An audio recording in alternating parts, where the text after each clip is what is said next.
आपने मैच देखा ईशान किशन का? देखा। कैसा लगा? 30 के बाद देखा। 30 के बाद देखा? हाँ, खोलते थे बंद करते थे, खोलते थे बंद करते थे। अच्छा, फिर तब पहले से क्यों नहीं देखते हैं? हम कहे कि 2 आउट हो गए हैं, तो अब जमेगा तबे देखेंगे। जमेगा तभी देखेंगे। हाँ, मतलब कैसा लगा जिस समय 44 बहुत अच्छा। 44 गेंद पे 91 रन बनाए? हाँ, बहुत अच्छा लगा। क्या और ज़्यादा उम्मीद कर रहे थे आप? हाँ, 9 रन कम था, 100 कर लेता तो अच्छा रहता। और जैसे ही जी नमस्कार, आप देख रहे हैं A to Z बिहार। आज हमारी मौजूदगी बिहार के आन बान शान भारत के सलामी बल्लेबाज ईशान किशन के पैतृक आवास पे है। आप सभी को पता होगा कि ईशान किशन अभी IPL में हैदराबाद के लिए कप्तानी कर रहे हैं और कप्तानी में ऐसा जलवा बिखेरा कि पूरी दुनिया कायल हो गई। समझ लीजिए एक समय उनकी टीम लड़खड़ा गई थी। उसके बाद जैसे ही ईशान किशन आते हैं और पूरी टीम को एक बार बांध देते हैं और 44 गेंदों में 91 रन की शानदार पारी खेलते हुए आउट हो जाते हैं। लेकिन सबसे बड़ी बात यह होती है कि जो रणनीति अपनाया ईशान किशन ने वो बहुत ही काबिल तारीफ। 2 नए गेंदबाज को लाया उन्होंने, प्रफुल्ल और एक साकिब हुसैन को। प्रफुल्ल ने एक ही ओवर में 3 विकेट ले लिए, मात्र 2 रन पे 3 विकेट गिरा दिए।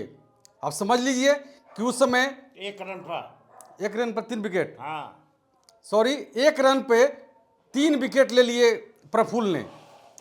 समझ लीजिए कि एक बिहार के आन बान शान राजस्थान रॉयल के खिलाड़ी वैभव सूर्यवंशी पर जिस तरह से लोग उम्मीद लगाए हुए थे, सबकी निगाहें टिकी हुई थी कि आज वैभव सूर्यवंशी कुछ अलग करेगा, लेकिन ईशान किशन की सेना ने एक ही बॉल पर वैभव सूर्यवंशी को आउट कर दिया, पहली बॉल पे।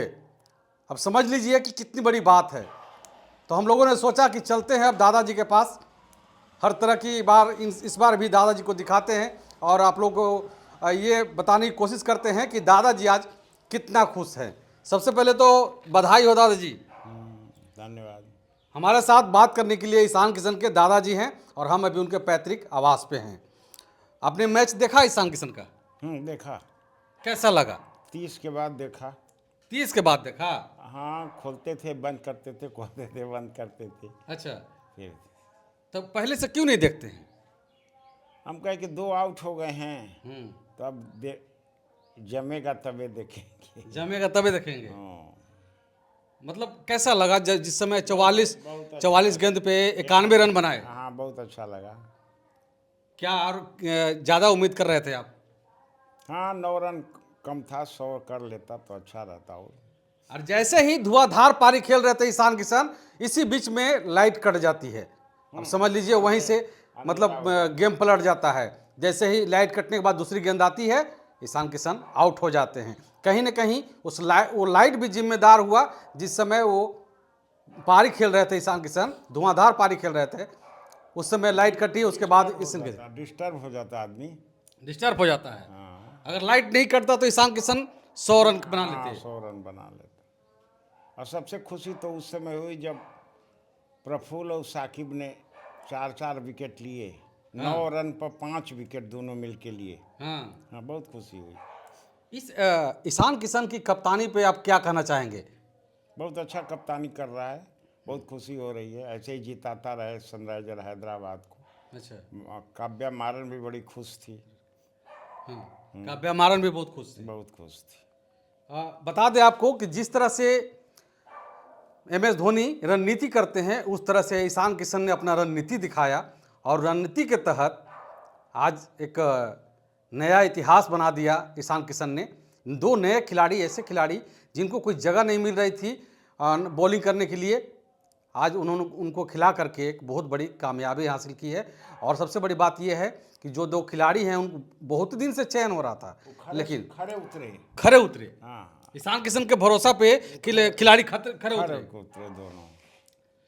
क्या कहना चाहेंगे? अब ईशान किशन के लिए तो अब शादी का ऑफर भी आ रहा है लगातार। अब शादी के बारे में हम कुछ नहीं कहेंगे, वो अपने मन से करेगा। दादाजी हैं, आप कुछ तो कह दीजिए। ना, कुछ नहीं कहेंगे, जहाँ अपने मन से वो करेगा, जहाँ मन तहाँ करेगा। अच्छा, हाँ जहाँ मंदाना करेंगे। हाँ। जिसमें एक नाम तो रश्मिका मंदाना का आ रहा था, तो रश्मिका मंदाना की तो शादी हो गई।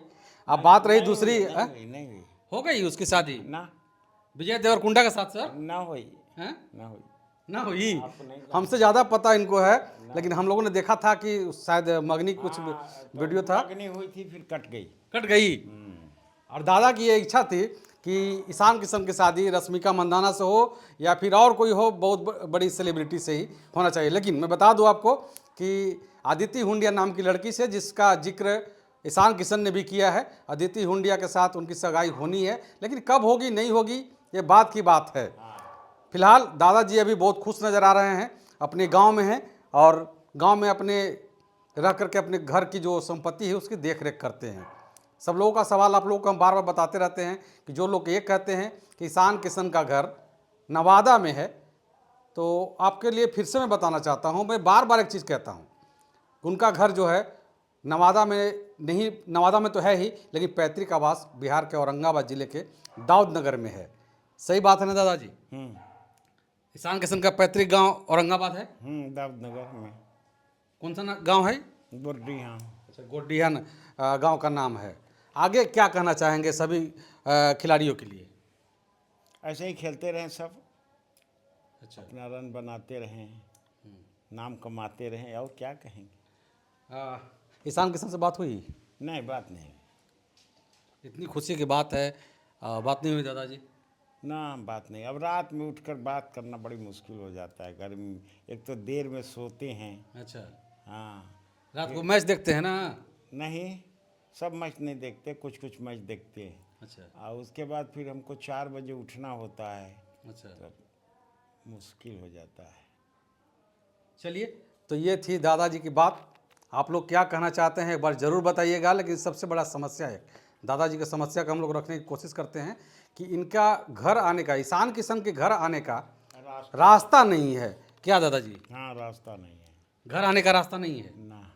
और समझ लीजिए कि इतने बड़े महान सेलिब्रिटी, महान क्रिकेटर के घर आने का अगर रास्ता नहीं है तो ये बड़ी बात हो जाती है, क्योंकि हमने देखा है, हम लोग बाइक से भी नहीं आ सकते हैं। आते तो हैं, डीएम के भी रिप्रेजेंटेटिव आए, कुछ लिख उख कर ले गए, पूछ पाछ कर ले गए, और क्या क्या आज तक फिर नहीं आए। सीओ के यहाँ दिए हुए हैं, वो भी कोई कार्रवाई नहीं कर रहे हैं। अच्छा, ईशान किशन का रास्ता क्यों नहीं मिल रहा है? अभी दूसरे कहना, हमारे बाप बेवकूफ़ थे, वो लिए नहीं। अच्छा, हाँ, अपने पट्टीदारों से लेना चाहिए था ना। हाँ, पढ़े लिखे बेवकूफ़ थे। अच्छा, हाँ, तो हम लोगों को बुलाए नहीं, ना हमको बुलाए, ना हमारे दोनों बेटों को बुलाए। अच्छा, अपने कह के हाँ ठीक है। तो लोग कह रहे थे, कमेंट में कहते हैं कि दादाजी आपके पास पैसा है तो ज़मीनवा खरीद लीजिए थोड़ा सा। वो नहीं न देता है। नहीं देता है? अरे कहता तो है, लेकिन देना क्या है? नहीं देता है। और लोग जो ये कमेंट कर रहे थे, आश्वासन देता है खाली, आश्वासन देता है। बस। लोग जो ये कमेंट कर रहे थे कि दादाजी के पास बहुत पैसा है, ठीक है भाई, मैं मानता हूँ कि पैसा है, लेकिन जिनका ज़मीनवा है वो देंगे तभी नहीं खरीदेंगे। ईशानो किशन खरीदेंगे जब वो देगा अगला, तभी नहीं खरीदेंगे। आप समझिए ज़रा सा बात को। तो आप लोग जो कमेंट करते हैं समझ गए होंगे इस बात से कि ईशान किशन के दादाजी उस ज़मीन का पैसा भी देना चाहते हैं, लेकिन इनको रास्ता नहीं मिल रहा है। लेकिन हम चाहेंगे कि इस वीडियो को शेयर करके ज़्यादा दूर दूर पहुंचा दीजिए, ताकि ये समझ में आना चाहिए कि भारत के सलामी बल्लेबाज, सलामी क्रिकेटर ईशान किशन का घर जाने का रास्ता नहीं है। ये बहुत बड़ी बात है। बहरहाल आप लोग क्या समझते हैं ईशान किशन के बारे में ज़रूर बताइएगा। बहुत बहुत शुक्रिया, आभार, जय हिंद।